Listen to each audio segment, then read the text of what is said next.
संगत जी, प्यार से कहना। संगत, स्वामी विवेकानंद एक कहानी कहा करते थे और ऐसा पढ़ने में आता है कि उनको वो कहानी उनके जो गुरु रामकृष्ण परमहंस उन्होंने ये कहानी सुनाई थी। कहते हैं कि एक गर्भवती शेरनी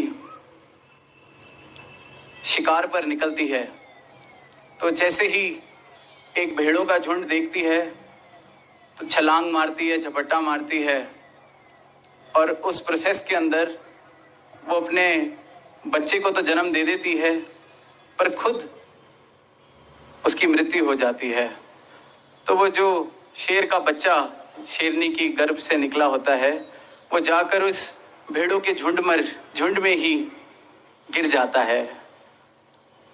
अब साथ संगत, वो जो शेर का बच्चा भेड़ों के झुंड में वो उनके साथ ही अपनी आंखें खोलता है, अपना जीवन बिताता है।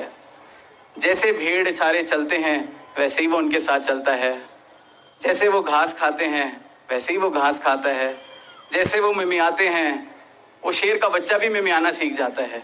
वो भी उनके साथ चलता है, मिमियाता है, डरता है, भागता है, खेलता है और वो सारे भेड़ भी बड़े आराम से इस बात को मान जाते हैं कि बेशक हमारे जैसा नहीं दिखता पर है तो हम में से ही एक, क्योंकि ये भी घास ही खाता है, ये भी मिमियाता है, ये भी दूर से किसी बड़े जानवर को देखता है तो डर के भागने लगता है। अब वो बहुत ही कमाल का तालमेल उन दोनों का आपस में बन गया, उस झुंड का, उस शेर का।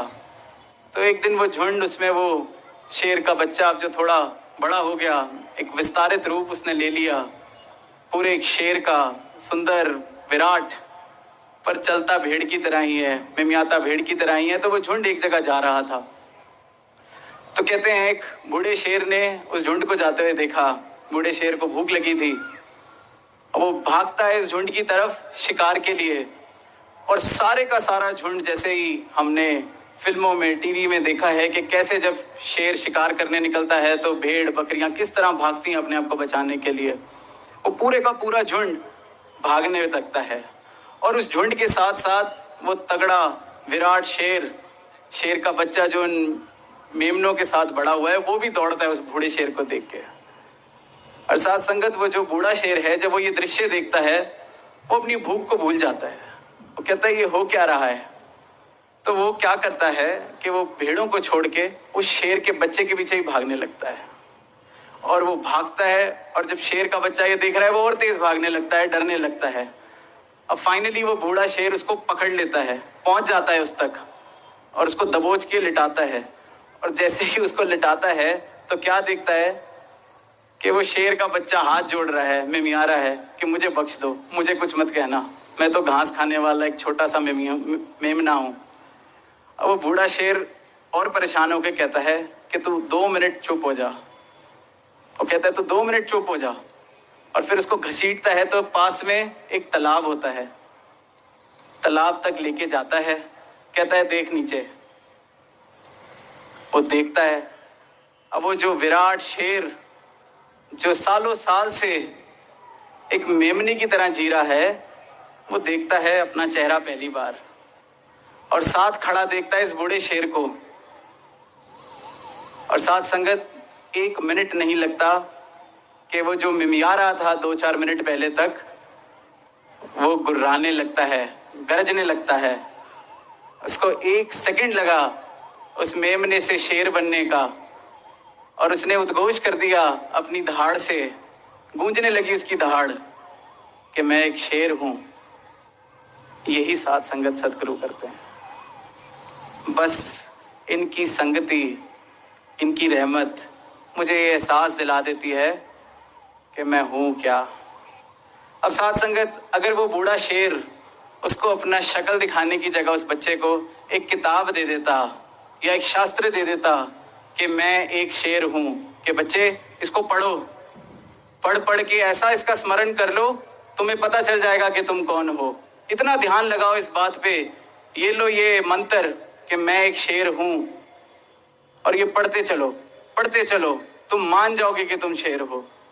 यही साथ संगत दुनिया में हो रहा है। मैं पढ़ के अगर इस बात का रटन लगा भी लूं कि अहम ब्रह्मास्मि, मैं ये परमात्मा हूं, मुझसे ही ये सब बनने वाली नहीं है। वो शेर का बच्चा भी पढ़ पढ़ के रट्टा मार लेता, लेकिन अगली बार कोई उसका शिकार करने आता तो डर ही जाता। पर उस बूढ़े शेर ने वो किया जो सदगुरु हमारे साथ करते हैं। ये जो ब्रह्म ज्ञान देते हैं साध संगत, ये सिर्फ एक किताबी ज्ञान नहीं है। किताबी तो सारी दुनिया कहती है कि परमात्मा जर्रे जर्रे में है, कण कण में है। सारी दुनिया का धार्मिक इंसान है, वो इस बात का उच्चारण करता है, रट्टा मारता है, कभी बात करो, हाँ परमात्मा हर जगह है। फिर ब्रह्म ज्ञानी में और उसमें क्या फर्क है?